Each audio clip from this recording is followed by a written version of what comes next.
Leonard W. Ross Jr. was rolling along with his life after leaving Annapolis. He remarried, and he enjoyed spending time with his vintage cars, his family, and his favorite mother-in-law, Mary A. Parker. He moved out of the city to Green Spring Valley, a historic district in Baltimore County. Now, with a fleet of trucks, he was running up and down the East Coast doing a back-breaking job of tarping and untarping his load.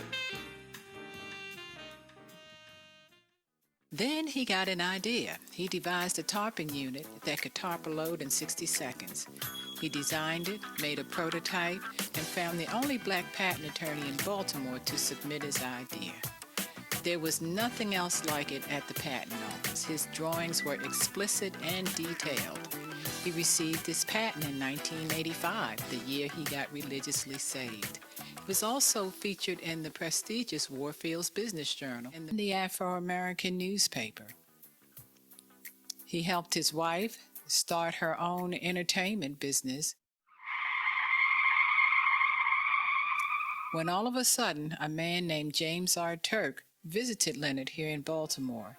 He told Leonard that they would do a joint venture, but things didn't turn out that way. Mr. Turk incorporated Leonard's ideas into a unit like Leonard's and submitted it to the patent office. The only thing Leonard could do was fight Mr. Turk in court, where the case still remains open.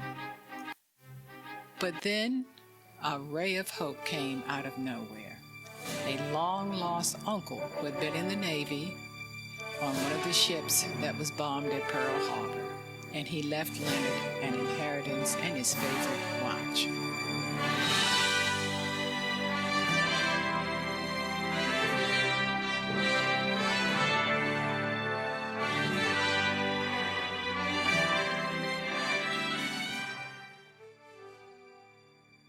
Now he had the money to fight for the cause.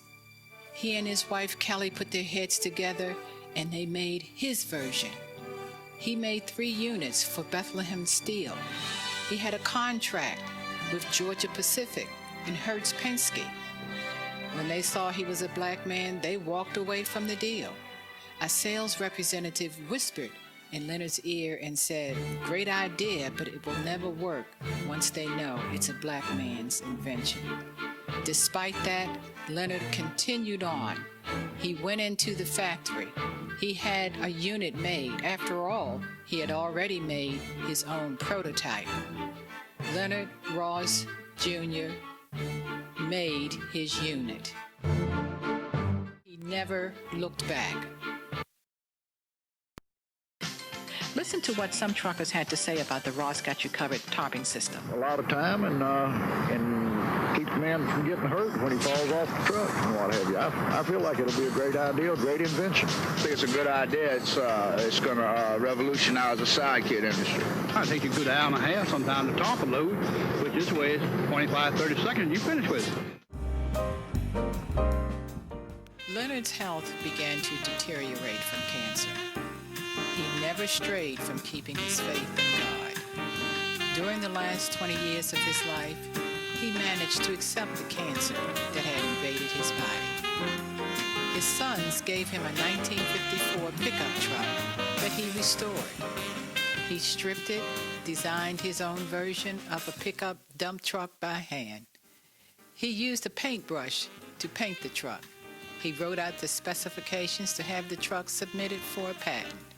He said there is no 1954 pickup truck that can dump by hand. That was his last project. Leonard W. Ross Jr. did everything his way. He encountered a lot of rough roads during his lifetime. This was a story for all black men who have been reaching for the gold ring, and racism blocked their success. An old man by the name of Joseph B. Kelly said, "In life, you hold on to what you got until you get what you want."